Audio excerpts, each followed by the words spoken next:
नमस्कार दोस्तों, स्वागत है आपका प्राइम डिबेट में। मैं हूं संजय राजन। दोस्तों, दरअसल 18वीं लोकसभा के गठन के साथ ही देश में एक बार फिर 25 जून 1975 को लगा आपातकाल का जिन्न बाहर आ गया है। राष्ट्रपति द्रौपदी मुर्मू के अभिभाषण में आपातकाल को लेकर जमकर मजम्मत की गई। आपातकाल संविधान की धज्जियां उड़ाने वाला काला अध्याय रहा, जिसमें देश में हाहाकार मचा दिया। यह अभिभाषण का हिस्सा था। दूसरा मौका रहा जब 18वीं लोकसभा में पहला निंदा प्रस्ताव आपातकाल को लेकर स्पीकर ओम बिरला की तरफ से ही सदन पटल पर आया।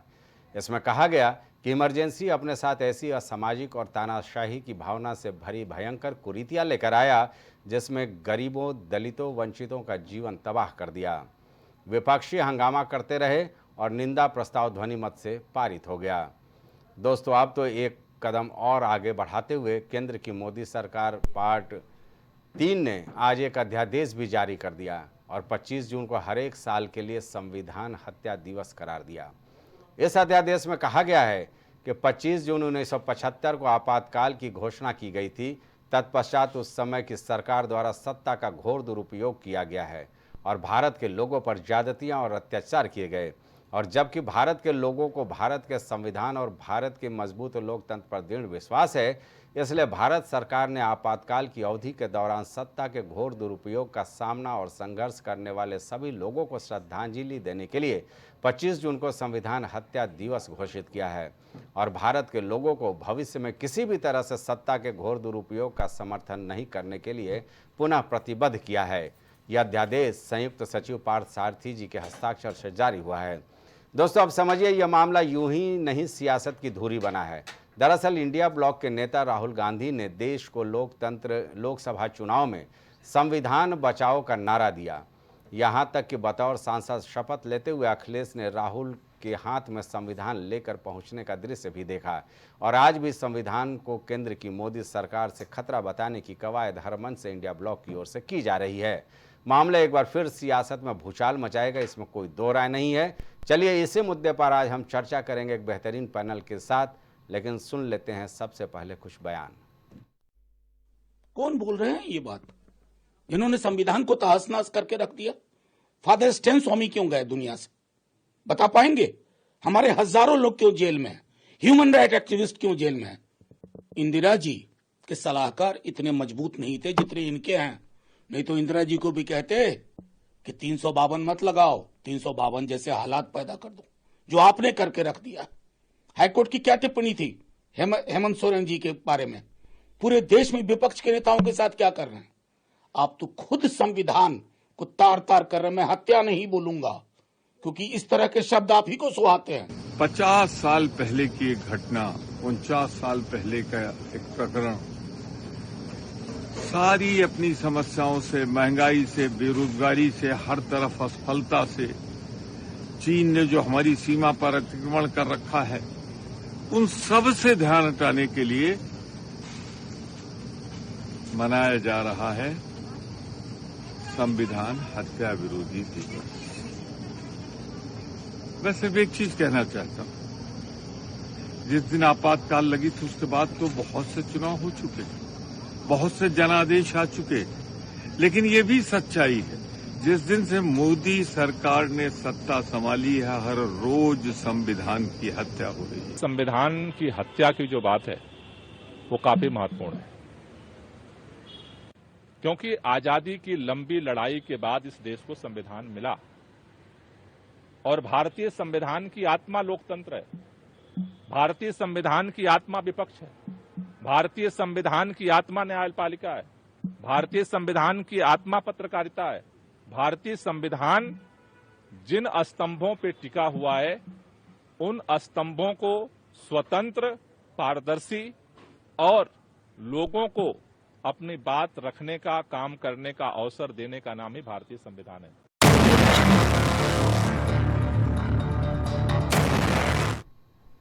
तो सुना आपने किस तरह से सियासी भूचाल धीरे धीरे इस नए अध्यादेश को लेकर आने लगा है।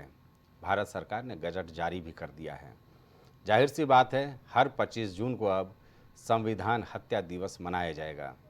हालांकि कांग्रेस की प्रतिक्रिया भी आ चुकी है। जयराम रमेश ने कहा है कि 4 जून को देश भर में मोदी मुक्ति दिवस मनाया जाएगा। अलग अलग प्रतिक्रियाएं हैं।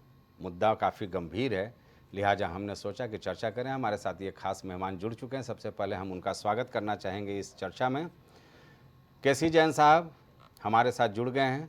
भारतीय जनता पार्टी के प्रवक्ता हैं, पक्ष रखेंगे सत्तारूढ़ दल का। प्रवक्ता कांग्रेस डॉक्टर हिलाल नकवी भी हमारे साथ जुड़ चुके हैं। आपका भी बहुत बहुत स्वागत है डॉक्टर साहब। दिलीप यादव जी राजनीतिक विश्लेषक हमारे साथ स्टूडियो में मौजूद हैं और वरिष्ठ पत्रकार राजेश आनंद जी भी हमारे साथ स्टूडियो में मौजूद हैं, जिसके सहयोग से हम चर्चा को आगे बढ़ाएंगे। राजेश जी, एक के बाद एक जो हम लोग उम्मीद कर रहे थे, संभवतः संविधान बचाओ बनाम संविधान की धज्जियां उड़ाने का, जाहिर सी बात है केंद्र सरकार ने एक कदम और बढ़ाते हुए अब तो 25 जून को संविधान हत्या दिवस ही घोषित कर दिया। बिल्कुल, देखिए इसकी शंका उसी दिन उत्पन्न हो गई थी जिस दिन पहली बार राहुल गांधी हाथ में संविधान लेकर मीडिया के सामने आए। उसी दिन ये शंका जाहिर हो गई थी कि अब आने वाले समय में जो राजनीति की दिशा और दशा होगी वो संविधान के इर्द गिर्द घूमेगी। आप पिछला लोकसभा का सत्र देखे होंगे, उसी संविधान को लेकर वाद विवाद चला और जो अभी भी बदस्तूर जारी है। आज जिस तरीके से संविधान हत्या दिवस की घोषणा कर त्वरित गजट भी पास कर दिया गया, तो स्वाभाविक है कि ये एक ऐसे लोकतंत्र में एक साहसिक कदम कहा जाएगा इसे। मैं आपको अवगत कराऊं कि वैसे भी आपातकाल इमरजेंसी जो है वो इस देश में ये 3 बार लग चुका है जी। पहली बार 1962 में जब भारत और चीन का युद्ध हुआ था, तब देश के आंतरिक मामलों में बाहरी शत्रुओं से बचाने के लिए 62 में लगाया गया था। दूसरा 71 में जब बांग्लादेश से मुक्ति मिली, बांग्लादेश अलग हुआ पाकिस्तान से, तब लगाया गया था। और तीसरी बार 1975 में जब इंदिरा गांधी के खिलाफ हाईकोर्ट ने रायबरेली से निर्वाचन रद्द करने का निर्णय दे दिया, जिस पर सुप्रीम कोर्ट ने भी मोहर लगा दी, तब उस समय के मौजूदा राष्ट्रपति फखरुद्दीन अली अहमद ने 352 का, संविधान के 352 अनुच्छेद का आधार पर आपातकाल लगा दिया। अब इसे दुर्भाग्य कहिए या सौभाग्य कहिए, तीनों आपातकाल कांग्रेस के रिजम में रहा। पहला नेहरू ने लगाया, दूसरा भी इंदिरा गांधी की तरफ से और तीसरा भी इंदिरा गांधी की तरफ से लगा। तीनों कांग्रेस राज्य में लगा। आपातकाल में जो पार्टियां आज की इस मौजूदा परिवेश में आप अगर देखेंगे तो जिस तरीके से समाजवादी पार्टी और कांग्रेस दोनों गठबंधन किए बैठे हैं, आपातकाल के दौरान समाजवादियों ने इसका खुलकर विरोध किया था और समाजवादी पार्टी के संस्थापक मुलायम सिंह काफी दिनों तक जेल में भी रहे। तो संविधान इमरजेंसी जो थोपी गई थी, 2 इमरजेंसी को तो जायज ठहराया गया क्योंकि वो युद्ध का माहौल था और इसी के लिए 352 अनुच्छेद संविधान में बाबा साहब भीमराव अंबेडकर ने दिया था। पर तीसरा जो इमरजेंसी लगाई गई 1975 में, वो व्यक्तिगत, वो देश हित नहीं कहा जा सकता क्योंकि जो परिवेश, जो माहौल उस समय बना था, सत्तासीन होना नहीं चाहती थी मौजूदा तत्कालिक प्रधानमंत्री, इस वजह से आपातकाल की स्थिति हुई। तो ये डिपेंड करता था कि क्या माहौल होगा, क्या मौजूदा स्थिति रही होगी, इस पे इमरजेंसी की अनुच्छेद में, संविधान में वो लगाई गई थी। पर उस दौर में लगभग मेरा मानना है कि कोई भी ऐसा बड़ा नेता, जयप्रकाश नारायण से लेके चंद्रशेखर से लेके लालू यादव से लेके रामविलास पासवान से लेके मुलायम सिंह यादव से लेके जनेश्वर मिश्रा से लेके तमाम ऐसे नेता थे, जिनमें जनसंघ के भी कई नेता थे जो जेल में डाल दिए गए। और आज जो आपने एक बात कही कि संविधान बचाओ और संविधान की हत्या, जो संविधान की राजनीति शुरू हुई है, इस संविधान से ही सत्ता चलनी है। पर मौजूदा दरकार जो है वो आम जनता को संविधान सरकार और इन सब से आम जनता का सरोकार नहीं है। जी दिलीप जी, जी ठीक है, राजेश जी की बात आ गई। दिलीप जी, आपसे जानना चाहेंगे, ये जो टाइटिल है बहुत अटपटा लग रहा है मुझको।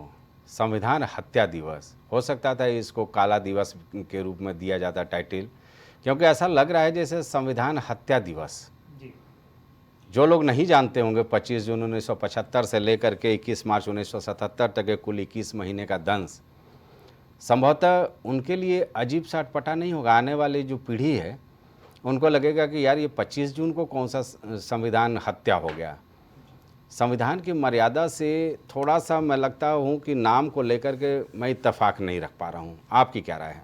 जी देखें, एक बात बताएं कि जो है ये ठीक है, आज से तकरीबन जो है 50 साल पहले, 50 साल पहले लगा है, हम्म, और अब जाके उसके इतने दिनों, अभी राजेश जी ने बहुत अच्छी बात कही कि जो है कितने बार चुनाव हो चुके, सत्ता जो है विपक्ष सत्ता में रही। भाई 1980 के बाद इंदिरा गांधी खुद वापसी की। जी वापसी की, हम्म, और वाजपेयी साहब रहे, इसके अलावा जो है मोदी साहब रहे, तीसरा टर्म है। हम्म, क्या जो है ये काम पहले नहीं हो सकता था? हम्म, जो आपने कहा राजेश जी की, ये उसके जो है राहुल गांधी जो संविधान लेके जो है दिखा रहे हैं, उसी के परिप्रेक्ष्य में उसकी परिणति है, वाकई में उसी की परिणति है। प्रतिक्रिया कह सकते हैं, परिणति प्रतिक्रिया, क्या है। उस प्रतिक्रिया की परिणति है। हम्म। और जो आनंद फानंद में गजट भी पेश हो गया, हम्म, मैं समझता हूं कि जो है ये रार है, ये दोनों पार्टियों मतलब सत्तासीन और जो है विपक्षी पार्टियों के जो है रार है, खासतौर पे कांग्रेस को लेके, क्योंकि जो है उस समय समाजवादियों के साथ जो है शायद ही कांग्रेस के बहुत से नेता भी जो है उनको जेल में डाल दिया गया था। इवन मैं चंद्रशेखर जी की भी बात करूंगा, चंद्रशेखर जी भी 18 महीने की जो है जेल में थे, जबकि वो जो है उसी पार्टी से ताल्लुकात रखते थे। जी, तो कहने का मतलब कोई इंदिरा जी ने उस समय अपनी जो है सत्ता को, अपनी गद्दी को बचाने के लिए इमरजेंसी लगाया था, और उसी की परिणति रही कि जो है विपक्षी दलों के, अपने दलों के लोगों को भी जो है जेल में डाला गया। और आज अगर वो उभर के आ रहा है, जैसा जो है ये पिछले 10 साल से जो है माहौल क्रिएट किया गया था कि जो है बिना जो है मंत्रिमंडल के जो है आप नोटबंदी कर देते हैं, तमाम ऐसी चीजें कर देते हैं, वो जो है नहीं है। तो इसीलिए जो है राहुल गांधी, खासतौर पे विपक्षी पार्टियों ने जो है जो संविधान को लेके जो है मार्च किया जाए, वो संसद में हो या जो है सड़कों पे हो, वो चीजों की परिणति आज दिख रही है। ऐसा कदापि नहीं होना चाहिए। अगर आपको जो है हत्या दिवस कहना है, ये तो वाकई में जो है बहुत ही वो है, काला दिवस कह सकते हैं। हत्या तो जो है वैसे देखा जाए बहुतों के बार हुआ है। अगर अभी जो है आपके जो है ओम बिरला साहब थे, जब राष्ट्रपति जी के जो है अभिभाषण हुआ, उसके बाद जो है उन्होंने इस कांड का जो है 25 जून 1975 इमरजेंसी के कांड का पूरा जो है ब्यौरा दिया था, निंदा प्रस्ताव पारित किया भाई। हाँ, नहीं, उनको ये नहीं करना चाहिए था। वो कहीं भी जो है संविधान सम्मत नहीं है कि एक स्पीकर बायस्ड होके जो है वो संविधान इमरजेंसी की हवाला दे। ये नहीं होना चाहिए। वो नेता प्रतिपक्ष या जो है नेता सदन थोड़ी है, वो दोनों के लिए कॉमन है। तो मुझे लगता है जो मूल भावना है आपस की लड़ाई का जो है भारतीय एनडीए और इंडिया गठबंधन की, उसमें जो है आपस के रार को जो है वो एक प्लेटफॉर्म दे दिया गया है, जिससे जो है आम जनता ये जो है सोचेगी कि ये कौन सा 25 जून क्या हो गया, हत्या दिवस हो गया, बहुत बड़ी, मतलब ये सारी चीजें जो है ये नहीं होना चाहिए। मेरे हिसाब से कुछ और नाम रख दे, जैसे जो है मोदी जी के जो है जन्मदिन पे लोग जो है राष्ट्रीय बेरोजगार दिवस मनाते हैं, विपक्षी पार्टी के लोग।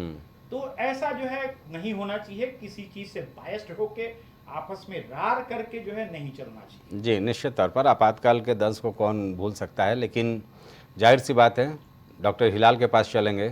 हिलाल साहब, आप लोग संविधान बचाने का नारा दे रहे थे लोकसभा चुनाव से लेकर के राहुल गांधी के भारत न्याय यात्रा तक में ये देखने को मिला। राहुल गांधी जब शपथ लेने आते हैं बतौर सांसद तो उनके हाथ में संविधान होता है, तो उम्मीद तो यही की जा सकती है ना कि आपके कार्यकाल की जो संविधान की धज्जियाँ उड़ाई गई थी उसको भारतीय जनता पार्टी भी कैसे छोड़ दे, उसकी याद भी तो दिलाएगी।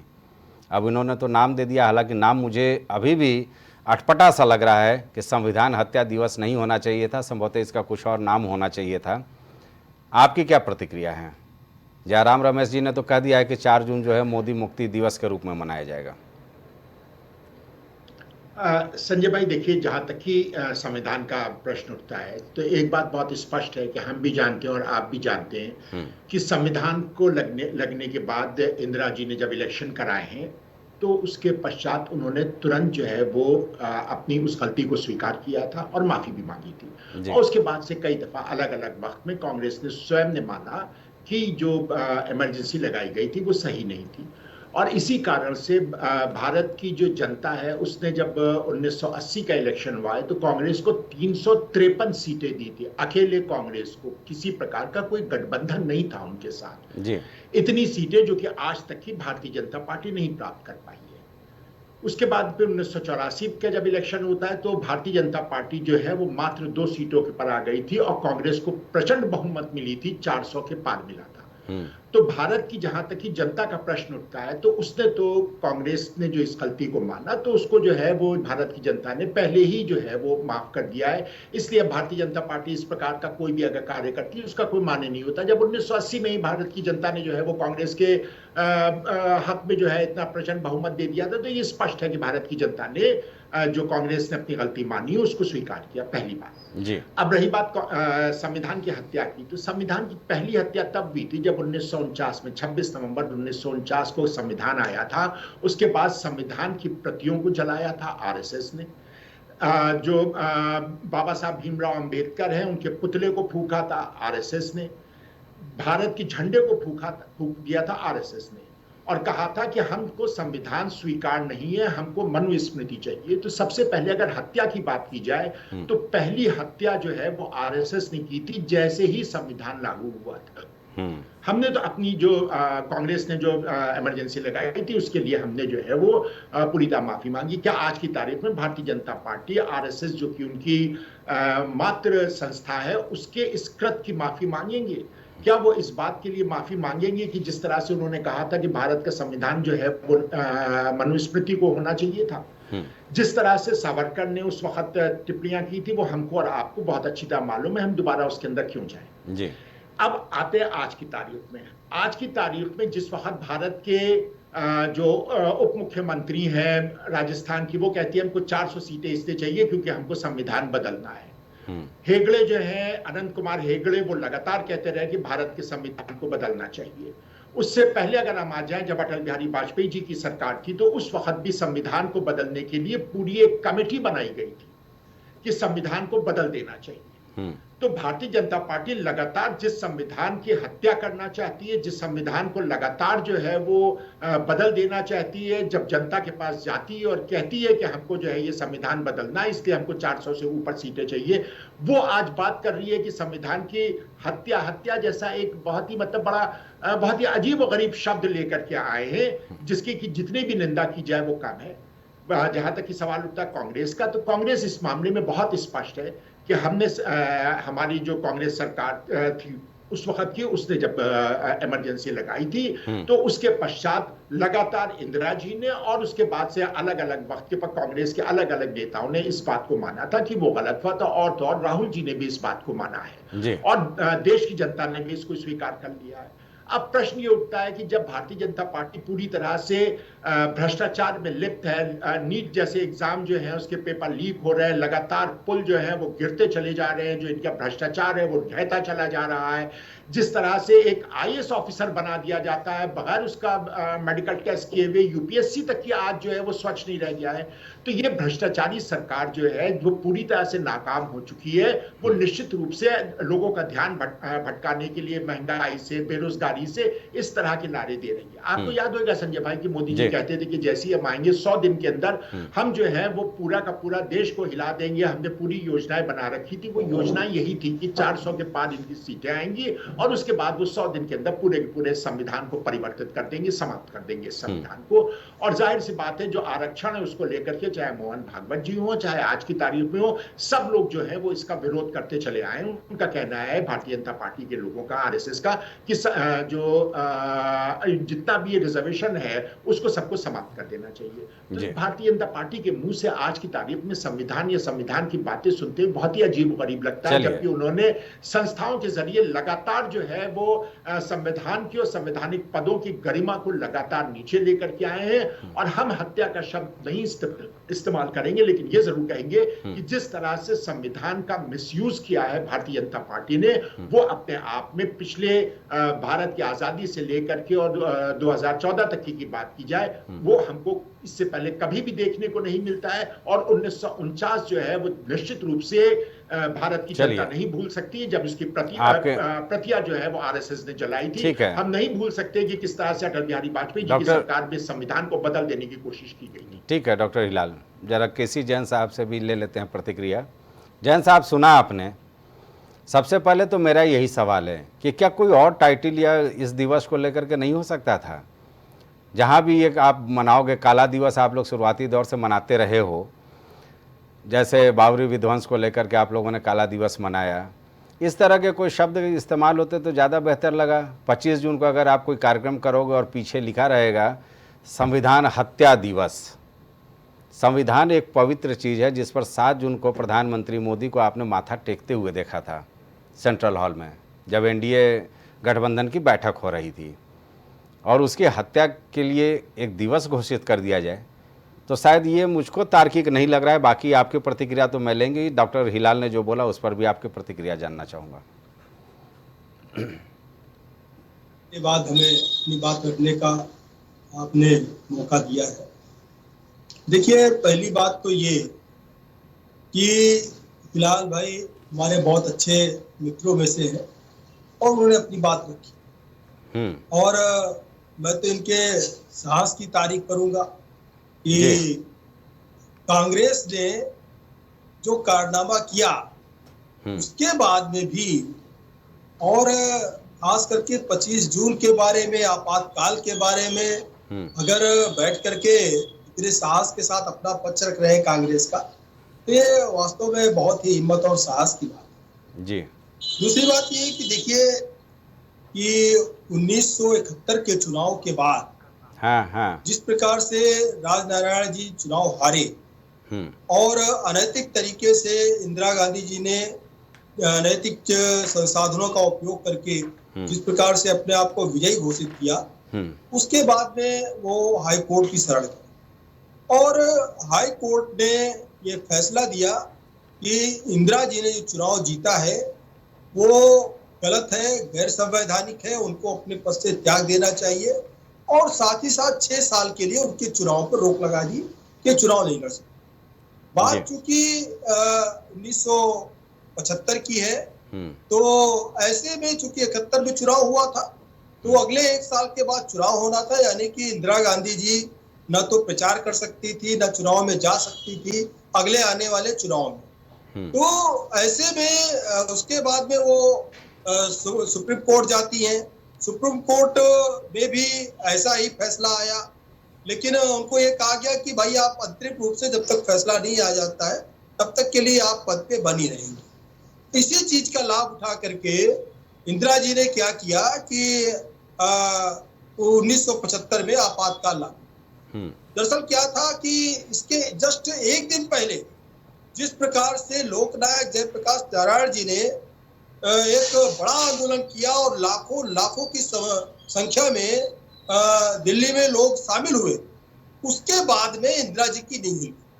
इंदिरा जी घबराहट में, उनको कुछ नहीं दिखाई दिया, आनंद फानन में 24 घंटे के अंदर इस आंदोलन के जब नारा दिया कि सिंहासन खाली करो की जनता आती है, उसके बाद में इंदिरा गांधी ने आनंद फानन में इस तरीके का प्रारूप तैयार किया और राष्ट्रपति महोदय से इस तरीके की घोषणा कराई कि आपातकाल पूरे देश में लगा दिया गया। दरअसल अभी आदरणीय जो राजेश यादव जी ने जो बात रखी, बहुत अच्छी बात रखी कि इसके पहले भी चाहे राजेश आनंद जो है बांग्लादेश अलग होते समय 71 में जो लगा आपातकाल, और चाहे इसके पहले 62 में लगा। देखिए इन दोनों आपातकाल की और तीसरे आपातकाल की स्थितियों परिस्थितियों में जमीन आसमान का अंतर, क्योंकि इसमें कोई किसी को भी जेल नहीं भेजा जा रहा था विपक्षी के रूप में, किसी को भी इसलिए नहीं हटाया जा रहा क्योंकि सत्ता में कांग्रेस है, कांग्रेस के विपक्ष में।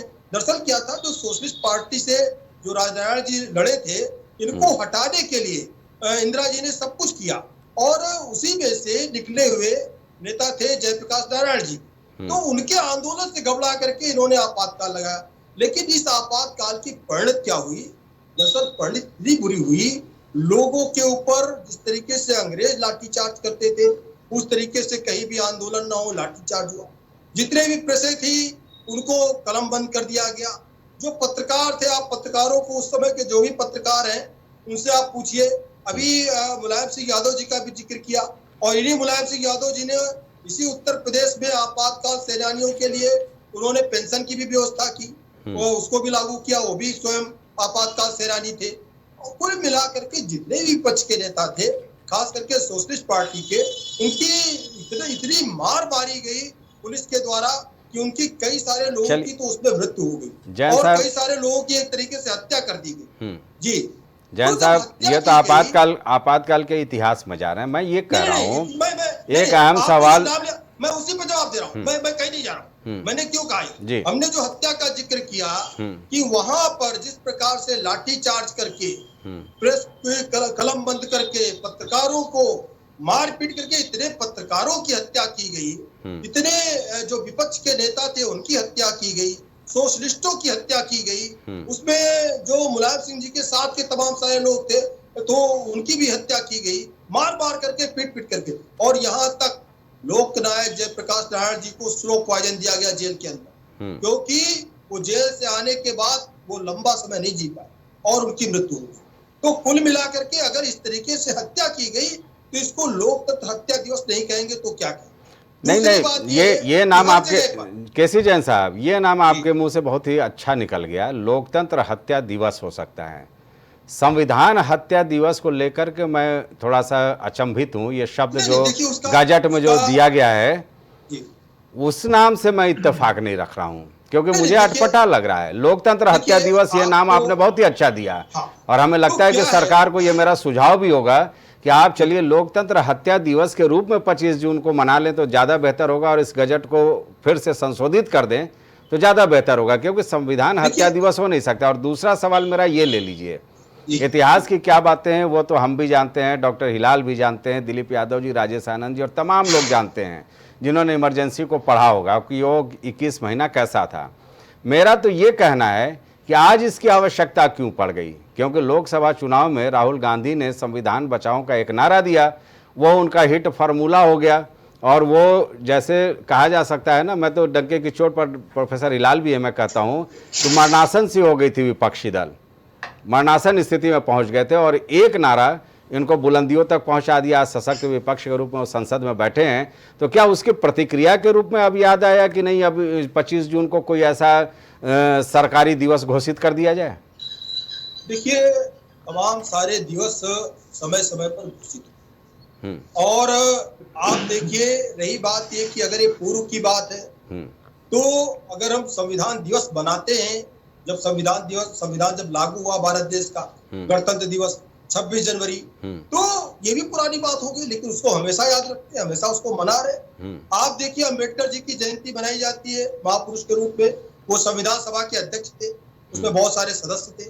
तो अगर इस तरीके से चीजें देखी जाए, गांधी जी की जयंती 2 अक्टूबर को मनाई जाती है, तो ये सब बातें पुरानी हो गई, और हमें लगता है कि जो संविधान की हत्या हुई, इससे ज्यादा पुरानी बात हो गई गांधी जी की हत्या की, उससे ज्यादा पुरानी बात हो गई जो है आजादी की, उससे ज्यादा पुरानी बात वो भी हो गई जो अम्बेडकर जी ने, जो ये संविधान के गठन के बाद में, जो संविधान सभा का गठन के बाद जो संविधान लागू हुआ, गणतंत्र दिवस हमारा लागू हुआ, तो क्या उन चीजों को भुला दे, सारी चीजों को? नहीं। दूसरी बात ये है, भारतीय जनता पार्टी हमेशा से ही जो हमारे लोकतंत्र सेनानी हैं, इनके लिए और साथ ही साथ इस 25 जून को लेकर के इसको काला दिवस के रूप में, इसको लोकतंत्र हत्या के रूप में लगातार बनाती आ रही है। पहली बार नहीं है ऐसा। और इस पे पेंशन भी दे रही है कहीं जहां पे भारतीय अरे जनता भाई, पार्टी की सरकार तभी तो समाजवादी पार्टी में जैन साहब, समाजवादी पार्टी में ये असमंजस का स्थिति है ना, इसलिए प्रोफेसर हिलाल के साथ वो चर्चा में शामिल नहीं हुए। जब यहाँ से हमने फ़ोन करवाया तो बताया गया कि समाजवादी पार्टी के प्रवक्ताओं को इस मुद्दे पर बैठने से मना कर दिया गया। राजेश जी, भाई देखिए, अलग अलग दिवस का अपना अलग अलग महत्व है। अभी जैन साहब के मुंह से शायद एक अच्छा शब्द निकल गया, लोकतंत्र हत्या दिवस, लेकिन वो भारतीय। हाँ, हिलाल साहब आ रहे हैं, आपके पास आ रहे हैं, एक जरा बस 1 मिनट। हाँ नहीं, एक जी, चीज और बोले भी बोले। है, लोकतंत्र की हत्या, संविधान की हत्या कर रही है भारतीय जनता पार्टी, मोदी जी हत्या कर रहे हैं। ये शब्दों का इस्तेमाल कौन कर रहा है? राहुल गांधी जी कर रहे हैं। क्या ये शब्द अच्छे हैं? क्या भारत देश का लोकतंत्र इतना कमजोर है? 25 जून को अगर संविधान बचाओ दिवस हो जाता तो जैन साहब कोई आपत्ति थी? नहीं, मैं जो कह रहा हूँ, आपका शपथ है ना, मोदी जी का शपथ है, वो जब भी अपने पार्ट 3, पार्ट 1, पार्ट 2 में जब भी वो जाते हैं, संविधान को अपने सर से लगाते हैं। ये आपने भी देखा है। संविधान बचाओ दिवस भी तो हो सकता था ना 25 जून को। संविधान हत्या दिवस क्या हो सकता था? ठीक है, प्रोफेसर हिलाल कुछ बोलना चाह रहे हैं, फिर राजेश जी के पास आएंगे, तब जैन साहब आप अच्छे से जवाब दे पाओगे जब मेरा सवाल राजेश जी के पास जाएगा। हाँ, देखिए, इसका नाम जो है वो लोकतंत्र हत्या दिवस या संविधान बचाओ दिवस जो है भारतीय जनता पार्टी कभी नहीं दे सकती है। क्योंकि लोकतंत्र की हत्या जितनी भारतीय जनता पार्टी ने स्वयं ने की है, उतनी हत्या तो किसी ने नहीं की है। आप देख लीजिए, एक पत्रकार ने जिसने कि सिर्फ ये बता दिया कि जिस तरह से उत्तर प्रदेश में आंगनबाड़ी कार्यक्रम के अंतर्गत जो अनाज दिया जा रहा है, जो भोजन दिया जा रहा है बच्चों को, उसकी स्थिति बता दी थी, तो वो जेल में आज तक ही पड़ा हुआ है। कितने एक ऐसे लोग हैं जो हाथरस का जो रिपोर्ट करने के लिए आए थे, उनको उठा के जेल में डाल दिया। कितने पत्रकार जो हैं वो आज की तारीख में जेलों में बंद हैं। आज की तारीख में जो फ्रीडम ऑफ प्रेस की बात करते हैं, तो दुनिया में जो रैंकिंग की गई है तो भारत बिल्कुल नीचे है। तो लोकतंत्र की हत्या तो ये स्वयं कर रहे हैं, इसलिए लोकतंत्र हत्या दिवस ये नहीं कर सकते थे। इनके लिए बड़ी मजबूरी थी। और संविधान बचाओ दिवस भी ये नहीं कर सकते थे। भाई, संविधान के जितने भी संस्थाएं हैं उनके सबको पूरी तरह से चूर चूर कर देने का कार्य तो इन्होंने ही किया। आप बताइए, चुने हुए मुख्यमंत्री को बिला वजह के लिए उठा करके जेल में डाला गया है और सुप्रीम कोर्ट ने बाकायदा उसके ऊपर संज्ञान लेते हुए कहा कि इनके खिलाफ किसी तरह का कोई केस नहीं बनता है, इसलिए उनको छोड़ दिया जाए। तो जो स्वयं लोकतंत्र की हत्या कर रहे हैं, जो लोग स्वयं जो है वो लोकतंत्र क्या नाम है, संविधान के जो है वो बिल्कुल उसके धज्जियां उड़ाए हुए, जो स्वयं संविधान को बदल देना चाहते हैं, वो संविधान को कैसे बचाएंगे? वो तो संविधान को बिल्कुल नहीं बचाना चाहते। तो इस वजह से संजय भाई, ये दोनों नाम नहीं रख सकते थे। ना तो लोकतंत्र हत्या कह सकते थे क्योंकि ये स्वयं हत्यारे हैं लोकतंत्र के, और ना ही ये जो है ये कभी भी कह सकते हैं कि संविधान बचाओ, इसलिए क्योंकि संविधान तो इन्हीं से बचाया जाना है। चलिए, जैन साहब के लिए बड़ी असमंजस की स्थिति हो गई। हम आपको एक सेकंड, वेंकटचलैया जो है उनकी कमेटी बनी थी, आपको भी याद होगा संजय, बाकायदा अटल बिहारी वाजपेयी जी के वक्त से बनी थी और उस वक्त संविधान बदलने की कोशिश की गई थी, तो उस वक्त से संविधान को बदलना चाह रहे थे, तो संविधान बचाओ भी नहीं बना सकते थे। तो इस वजह से ये इनकी मजबूरी है संजय भाई, इस वजह से हम इंटरप्शन चाहते हैं। राजेश जी, भाई मेरा तो ये कहना है ना। हाँ जैन साहब, एक मिनट राजेश जी का विश्लेषण ले लेंगे तो दोनों का जवाब आपसे ले लेंगे इकट्ठे। इत्मीनान रहे, पूरा बोलने का मौका देंगे क्योंकि आप ही लोग के लिए ये चर्चा है। राजेश जी, एक बड़ा लाख टके का सवाल है भाई। भारतीय जनता पार्टी 25 जून को कोई भी दिवस मना सकती थी, आपातकाल के खिलाफत में, या वो जगह जगह कार्यक्रम कर सकती थी। समाजवादी पार्टी भी करती रही आपातकाल को लेकर के, आपने देखा ही है। बावरी विध्वंस को लेकर के भी अलग अलग कार्यक्रम होते हैं, ये भी आपने देखा है।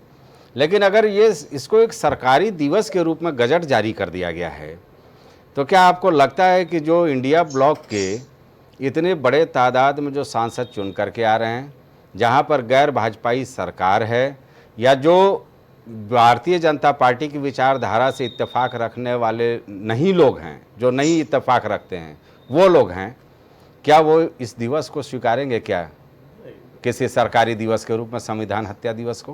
नहीं, बिल्कुल नहीं। और मैंने पहले भी आपसे ये कहा कि सरकारी गजट त्वरित कार्रवाई करते हुए त्वरित सरकारी गजट पास कर देगा, ये थोड़ा सा जल्दीबाजी है। देखिए, सबसे बड़ी चीज है कि हत्या दिवस, ये मैंने आपसे कहा कि लोकसभा के चुनाव में ही संविधान, क्योंकि अब जो पार्टी की समीक्षा बैठक हुई होगी, हार के कारण ढूंढे गए होंगे, सीट कम होने की वजह ढूंढी गई होगी, विपक्ष का क्या मुद्दा भारी पड़ा होगा, इन सब में जरूर निकल कर आया होगा कि संविधान बदलने का जो एक परसेप्शन चला, वही कहीं ना कहीं इसका कारण था। तो निसंदेह ये उसका काट खोजा गया। हत्या दिवस कितने दिन मनाएंगे, और ये सर्वमान्य हो भी नहीं सकता, इसीलिए तो मैं कह रहा हूँ, ये स्वाभाविक नहीं, ये कहीं से भी उचित नहीं दिखाई पड़ता। इसका नाम चेंज करना चाहिए और इस कमेटी बनानी चाहिए, सबसे सुझाव मांगे जाएं। ठीक है, हम विरोध है, एक इमरजेंसी इस देश पे एक काला धब्बा है, ये पूरा लोकतंत्र जानता है कि लोकतंत्र की हत्या हुई थी, ये पूरा देश जानता है और इतिहास में पढ़ाया भी जा रहा है। तो इससे कोई अनभिज्ञ नहीं है। इसके लिए भी सरकार एक कमेटी बना लेती, लोगों से राय मांग लेती, राय मशवरा हो जाता। अच्छा, ये पास हो गया, आपने जो बात कही वाकई, क्या सांसद मानेंगे? नहीं मानेंगे। क्या अन्य राज्यों में जहां भाजपा की सरकार नहीं है वहां ये दिवस मनाने की अनुमति होगी? नहीं। जो सरकारी कर्मचारी भी होंगे वो अलग अलग विचारधारा के, वो भी नहीं मानेंगे, वो मनाने को तैयार नहीं होंगे। ये एक नए विवाद को जन्म देगा जी। इसीलिए मैंने कहा ना, समय में ये एक राजनीतिक प्रतिद्वंदिता का एक नया विषय छिड़ गया है और ये उसका कारण बनेगा। बिल्कुल सही बात है दिलीप। हाँ, दूसरी बात पे आऊं, हिलाल साहब जिस तरीके से बात कर रहे थे कि मुख्यमंत्री को जेल में डाल दिया और उस पर कार्रवाई हो गई, अभी तक वो जेल में है। हिलाल साहब, आम आदमी पार्टी के खिलाफ मुकदमा, FIR जो कराई गई, जो आरोप लगाए गए, वो आपकी पार्टी के द्वारा लगाए गए।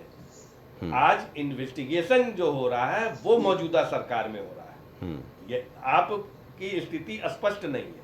या तो अगर आरोप झूठे थे तो आपको उस समय आरोप नहीं लगाना चाहिए था, FIR नहीं लिखी जानी चाहिए थी। और आज अगर वो जुडिशियल कस्टडी में है तो इसमें सरकार का कोई रोल नहीं है। कोई भी मसला अगर जुडिशियली कस्टडी में चला जाता है, अदालत के शरण में चला जाता है, उस वहां से सरकार का हस्तक्षेप खत्म हो जाता है। ये इस चीज को मानना पड़ेगा, ये हमारे संविधान में है। राजेश जी, लेकिन सवाल ये नहीं है, सवाल ये हो रहा है कि ED CBI के दुरुपयोग को लेकर के आवाज उठ रही है ना। हेमंत सोरेन के मामले में क्या कुछ कहा हाई कोर्ट ने, वो आपने सुना ना टिप्पणी। चलिए, बहरहाल ठीक है, वो दोनों तरह से हो रहा है, क्योंकि चाहे वो लालू हो चाहे मायावती जी हो, ये सब कांग्रेस सरकार की ही देन थी जो CBI की तलवार हर समय लटकी रही। हाँ प्रोफेसर साहब कुछ, हाँ एक लाइन में और बोल दूं। मेरा तो अपना मानना है कि देखिए, उन्नति करने के लिए बीते वक्त को भूलना जरूरी है, पर बीते वक्त से सबक लेना भी बहुत जरूरी है। लेकिन सबक लेने के लिए संविधान हत्या दिवस, ये मुझको नहीं समझ में आ रहा है। ये हो सकता है कि मेरी विचारधारा के इतर हो बातें। जी प्रोफेसर हिलाल, फिर चलेंगे उनके पास, जैन साहब के पास। सर, हमारा बहुत छोटा सा कहना है कि राजेश भाई जो कह रहे थे कि आम आदमी पार्टी को लेकर के, देखिए, आरोप लगाना, ये कहना कि यहाँ के ऊपर गड़बड़ हुआ, वो एक बात है, लेकिन जिस तरह से उनको गिरफ्तार किया गया है तो वो हमारी FIR पे नहीं किया गया है। जो शराब घोटाले का मामला है जिसके अंदर गिरफ्तार किए गए, उसके अंदर कांग्रेस की FIR का नहीं है मामला, वो सारा का सारा मामला आप लोगों ने केवल मुद्दा उठा के छोड़ दिया था। हमारा मानना है कि अगर कोई बात है तो आरोप लगाना विपक्ष का पूरी तरह से अधिकार है, उसकी जांच होनी चाहिए। इसका यह मतलब नहीं है कि आपने जो है वो किसी को भी उठा करके जेल में बंद कर देंगे बगैर किसी प्रकार का कोई भी सबूत लाएंगे। हम आज भी कहते हैं कि आरोप लगाया था, बेशक लगाया था, उसकी जांच होनी चाहिए थी, निष्पक्ष जांच होनी चाहिए थी, जैसे कि होती है। आप उसको उठा करके जेल में डाल दे, वो जब जमानत हो जाए तो आप दूसरे केस CBI पहुंच जाए, उसके अंदर बंद कर दिया जाए। आपकी राष्ट्रीय प्रवक्ता ने दो कहा चीजें है बहुत अलग अलग, दिल्ली में शराब घोटाला हुआ बात है, लेकिन कानून का मिसयूज करना ये दूसरी बात है। दोनों चीजों को आपस में मिक्स नहीं करें। नहीं, ठीक है, चलिए जैन साहब। देखिए, पहली बात तो ये है कि आपातकाल में जिस प्रकार से सारे की सारे सोशलिस्ट नेताओं को जेल में डाल दिया गया बिना किसी कारण के, सबको एक तरफ से उठा करके जेल में डाला। पहले जेल में डाला गया, मुकदमे तो बाद में कायम, मुकदमे किसी के थे, सिर्फ आंदोलन के मुकदमे थे। यहाँ तो भ्रष्टाचार से जो लिप्त हैं, जो घोटाले में लिप्त हैं, और जो लोग ये कहते थे कि अगर कोई सत्ता पक्ष का किसी के परिवार का कोई सदस्य कहीं पे दोषी पाया जाता था, यही कांग्रेस, यही आम आदमी पार्टी कहती थी कि आप पद पे रहते हुए आपके बेटे की जांच नहीं हो सकती, आपकी बेटी की जांच नहीं हो सकती। वो स्वयं मुख्यमंत्री बने बैठे, अगर मुख्यमंत्री बने बैठे तो क्या उनकी साफ सुथरी जांच हो सकती है? क्या गवाह जो है उनके खिलाफ गवाही देंगे क्या? और एक चीज है, जो सरकारी गवाह है, मुख्यमंत्री है, वो तलवार उनके ऊपर भी लटकी है मुख्यमंत्री पद के वजह से, तो क्या एक मुख्यमंत्री के खिलाफ सही रूप से जांच हो सकती है क्या? जो स्वयं मुख्यमंत्री का पद लिए बैठे वो आरोप लगाते थे कि पद पे रहते हुए जांच नहीं हो सकती है। और कई बार कांग्रेस में भी आरोप लगाए केजरीवाल जी ने कि हम होते पहले इस्तीफा देते फिर हमारे खिलाफ जांच होती, लेकिन आज वो मुख्यमंत्री बने हुए बैठे हुए। दूसरी बात यह है कि ईडी सीबीआई ने जो चार्जशीट दाखिल की है वो 1000 पन्ने से ज्यादा की चार्जशीट है। आपने उसको पढ़ा है क्या? आप केवल टीवी चैनल पे बैठ के एक लाइन में कह दीजिए दोषी नहीं है तो दोषी नहीं है, आप कह दीजिए दोषी है तो है। जब तक आपके खिलाफ थे, जब तक आपके साथ गठबंधन नहीं था, तब तक केजरीवाल सबसे बड़े भ्रष्टाचारी थे, सबसे बड़े घोटालेबाज थे। और जो ही आपका गठबंधन हुआ वो भ्रष्टाचारी भी खत्म हो गए और साथ ही साथ पाक साफ भी हो गए। तो कुल मिलाकर के आप उसकी तुलना, जो आपातकाल में आप लोगों ने जो कुछ किया उसकी तुलना आप किससे कर रहे हैं? आप न्यायपालिका के द्वारा जो न्यायिक हिरासत में है उसकी बराबरी आप अपने आपातकाल से कर रहे हैं। क्या ये सही है क्या? दूसरी बात ये जिसपे रंजन जी जो डिबेट लेकर के आए हैं कि आपने नाम क्या दिया है, दरअसल जिस प्रकार से लगातार राहुल गांधी जी कह रहे हैं संविधान की हत्या हो रही है, संविधान को बदला जा रहा है, इतने झूठ बोले। अगर वो कह रहे हैं संविधान की हत्या हो रही है तो उन्होंने तो हत्या की, उसको स्वीकार करना पड़ेगा। और एक चीज है, अभी बार बार हमारे हिलाल भाई ने कहा, उन्होंने 1-2 बार इस बात को भी कहा कि गलत हुआ था। अगर गलत हुआ था आपातकाल तो आपातकाल सेनानियों के पक्ष में है। आपने क्या उनके लिए पेंशन? जैन साहब, जैन साहब एक तर्क दे दीजिए, एक तर्क दे दीजिए। 10 साल का कार्यकाल पूरा हो गया, 11वें साल में याद आया कि 25 जून आपातकाल। भाई आप ये स्वीकार कर लो ना कि जो राहुल गांधी के हाथ में, अखिलेश यादव के हाथ में जो संविधान झूम रहा है, हालांकि निश्चित तौर पर प्रोफेसर हिलाल को ये सोचना पड़ेगा कि आपातकाल को लेकर समाजवादी पार्टी भी अभी लगता है कि असमंजस की स्थिति में है कि आपके साथ खड़ा हो या ना हो। आज प्रवक्ता नहीं बैठे हैं डॉक्टर हिलाल के साथ इस चर्चा में।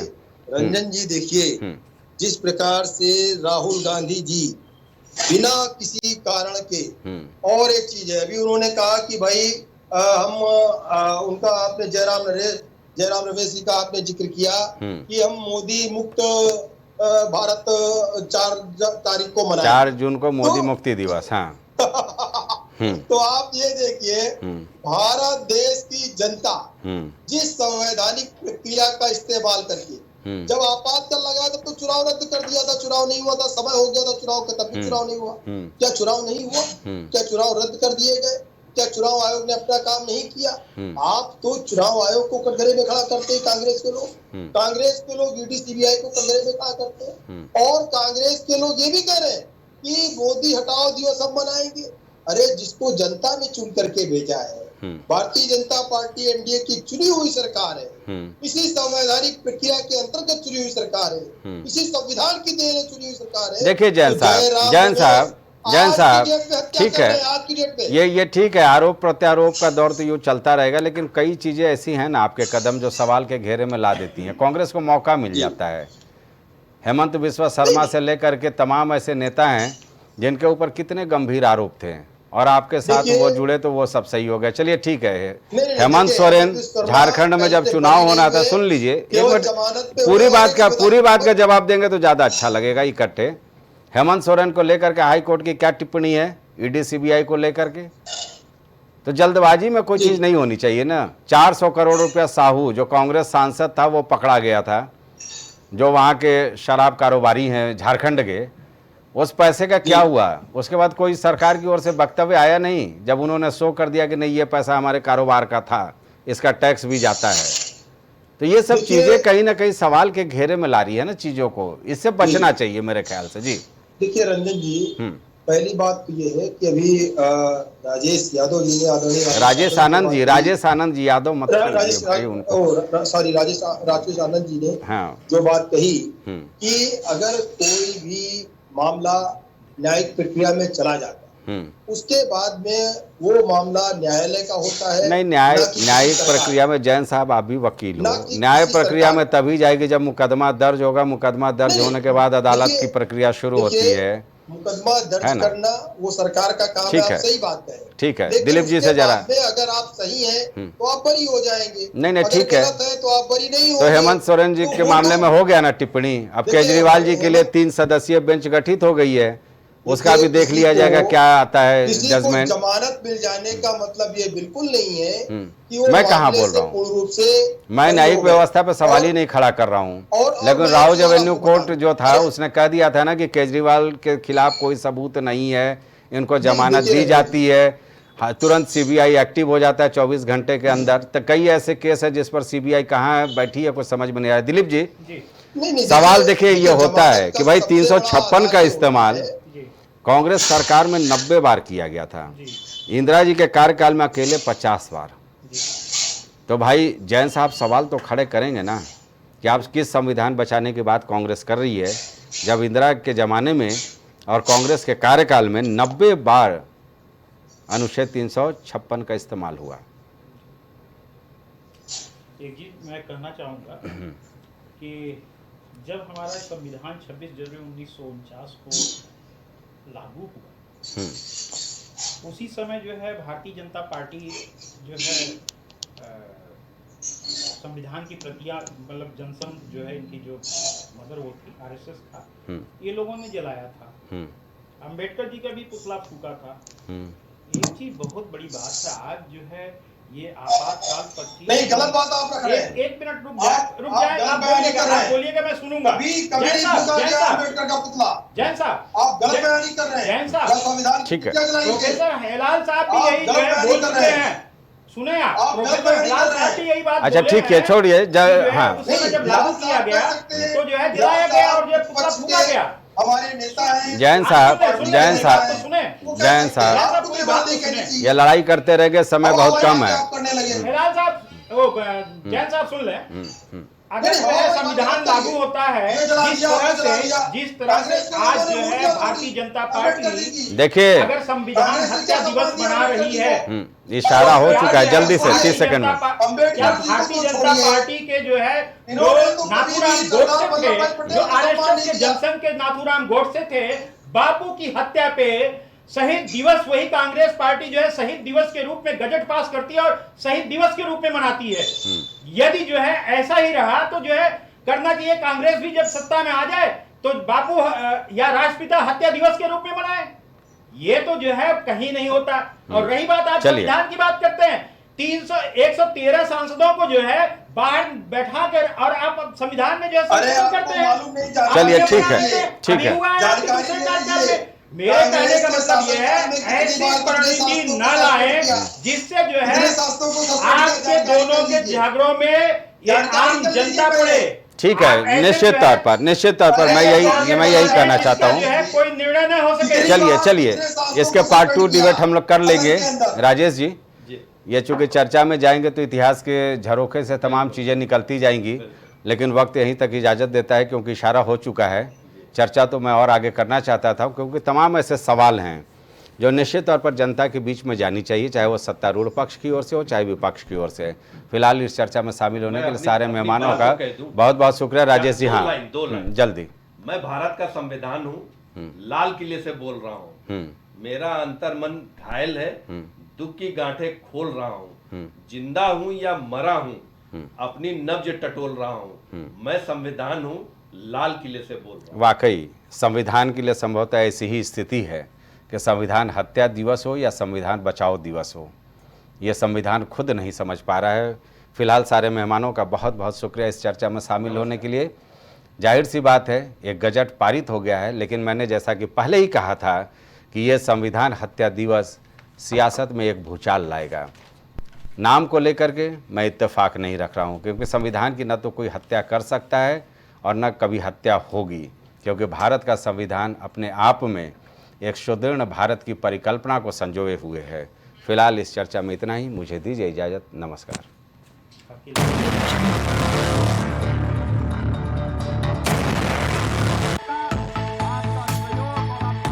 कुछ भाव पुष्प। आप देख रहे हैं प्राइम टीवी, सच साहस सरोकार। आपकी जिंदगी अनमोल है, इसकी सुरक्षा करें। जब बात हो आपके स्वास्थ्य की तो फिर समझौता कैसा। जी हाँ, आपको हर बीमारी से बचाने के लिए आ गया है लखनऊ नेशनल हॉस्पिटल, जहां मिलती है आपको आईसीयू एंड आईसीयू की सुविधा, बेहतरीन मेडिकल इक्विपमेंट्स के साथ, वो भी 24 घंटे मेडिकल सुविधा के साथ, वो भी अनुभवी डॉक्टरों की देखरेख में। पता national complex near Sunni inter college, Tundiyaganj, Lucknow. Mobile number 7991223441। अब आपका सपना भी होगा साकार। प्रदेश की राजधानी में आपका भी होगा घर बार पारिजात इंफ्रास्टेट के साथ। आज ही खरीदे अपने सपनों का आशियाना मल्हार स्टेशन रोड, विकल्प खंड, गोमती नगर में, वो भी बिल्कुल आसान किश्तों में।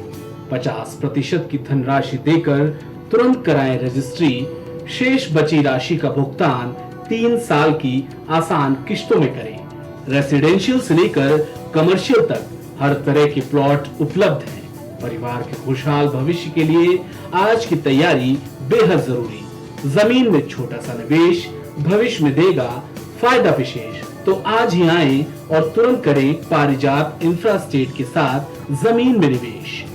दशकों से प्रयागराज के विश्वसनीय शैक्षणिक संस्थानों में से एक वैभव क्लासेस, जहां मिलता है शिक्षा का बेहतर एनवायरनमेंट अनुभवी शिक्षकों के साथ। पता near auto sales building, civil lines, Prayagraj. Prayagraj में पहली बार जर्मन टेक्नोलॉजी तकनीक के द्वारा महिलाओं की शारीरिक और मानसिक तकलीफों से छुटकारा पाए। शकुंतला मल्टी स्पेशलिटी हॉस्पिटल, पता 3B ताशकंद मार्ग, सेंट जोसेफ कॉलेज के सामने, निकट Bhargava book depot, Prayagraj.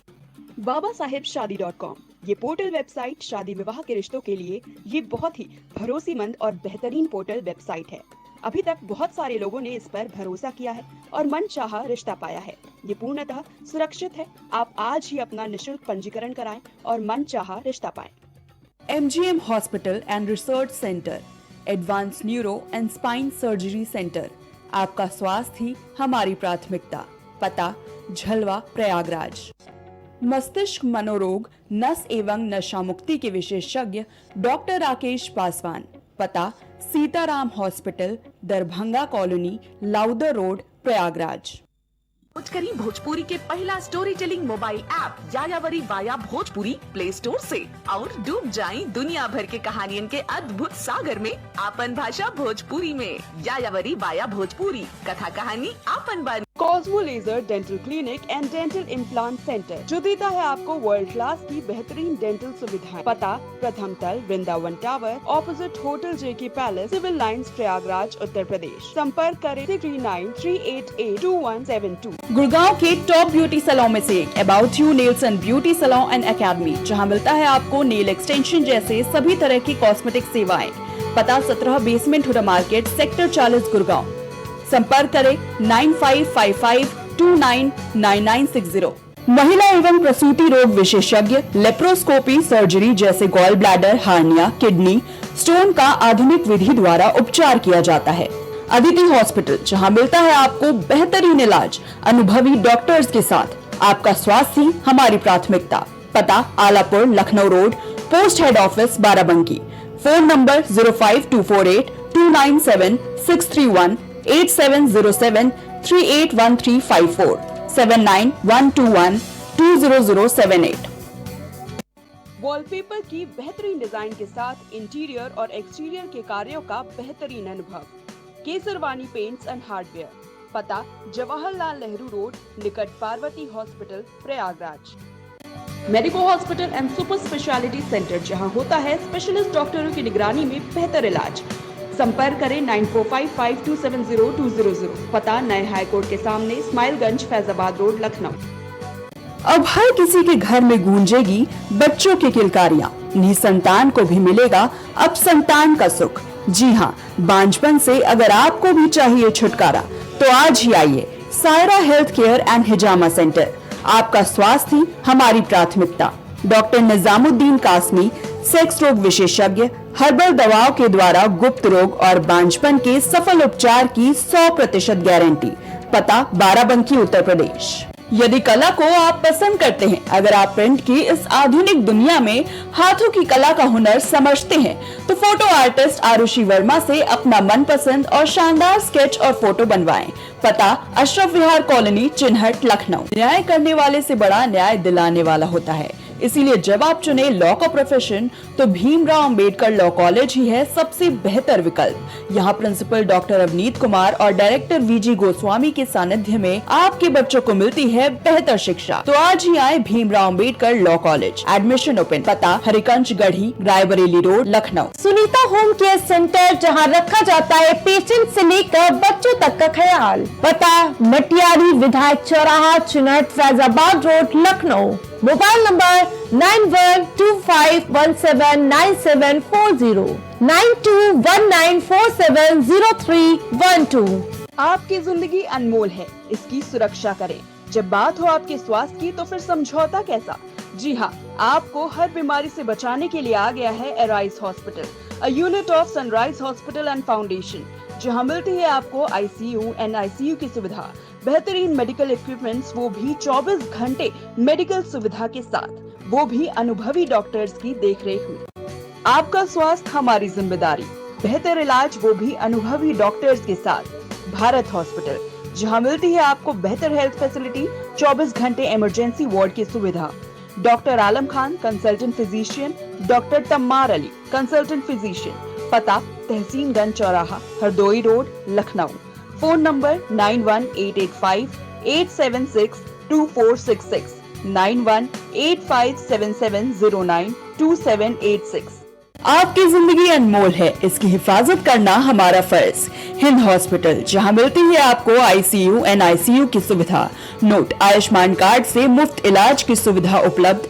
ICU और NICU की सुविधा।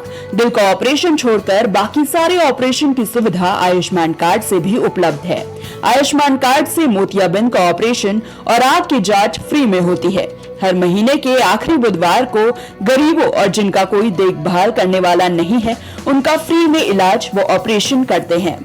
पता नियर महर्षि यूनिवर्सिटी, भिटौली तिराहा, IIM रोड, लखनऊ। तेंदुखेड़ा के नंबर 1 विश्वसनीय आभूषणों में से एक रूसिया ज्वेलर्स 85 वर्षों से आपकी सेवा में समर्पित, जहां आपको सबसे कम ब्याज दर पर जेवर गिरवी रखा जाता है एवं मार्केट से सबसे कम बनवाई पर हॉलमार्क आभूषण उपलब्ध है।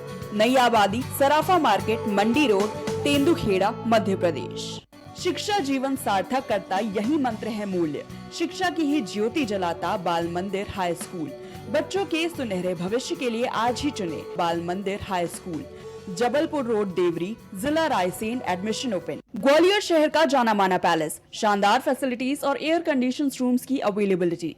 तो देर किस बात की, आज ही संपर्क करें जनकपुरी पैलेस और श्रीराम इवेंट, जनकपुरी प्लाजा, दाने बाबा रोड, शताब्दीपुरम, ग्वालियर।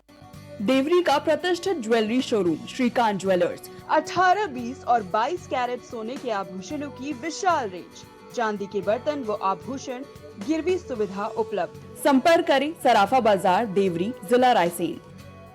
रेरा से स्वीकृत वेंकटेश सिटी कॉलोनी, जहां आपको मिलेगी बेहतर रोड, पानी की टंकी, साथ ही कॉलोनी की सुरक्षा के लिए कंपाउंड वॉल। पता वेंकटेश सिटी स्टेडियम के पीछे, Ambedkar ward, Tendukheda, Narsinghpur. Phone number 192381553130। सालों से लोगों की स्वास्थ्य का रखा ख्याल, लोगों को जिनसे मिलता है बेहतर उपचार। Doctor Shri Krishna Singh Yadav, consultant physician, जिला चिकित्सालय के सामने, रोशन कुटीर,